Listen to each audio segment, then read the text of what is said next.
we make it happen na magkaroon ng groundbreaking to give thanks especially to Senator Bongo, to the Department of Health, and siyempre po sa ating mayor na nagpursige na magkameron tayo ng 3 super health centers. This will provide ample health services. Senator Bongo, masasabi ko po ay maraming salamat po sa inyong bagong ipapatayo, sa bagong proyekto nyo, which is ang isang super health center.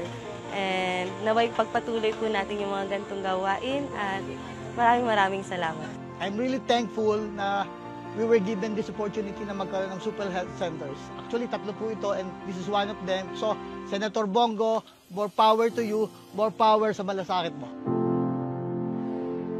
Huwag ko kayo magpasalamat sa amin. Kami po ay mga probinsyano lamang na binigyan niyo po ng pagkakataon na makapagserbisyo po sa inyo. Kami po ang dapat magpasalamat sa pagkakataong binigay niyo po.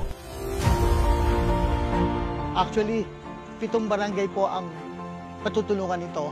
So, we're very glad that ang alam kong time pa nito is 120 days. So, in about 3 months or 4 months, magiging operational itong ating super health center. At hindi po magsasakatuparan ang proyektong ito kung di po sa tulong, siyempre, ng ating pong national government through Senator Bongo and DOH. Ano po ang Super Health Center? It's a medium type of a polyclinic. Pwede na po dyan yung panganganak, dental, laboratory, x-ray, at pwede po itong pagandahin ni Dr. Lescano. Pwede niyo pong dagdagan ng dialysis machine. Kinaganda po nito, hindi na nila kailangan magbiyahe sa hospital.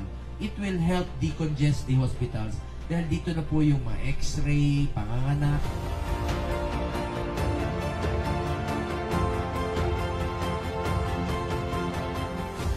Mga kababayan ko, mga kapwa Batanggenyo, mahal na mahal ko kayo.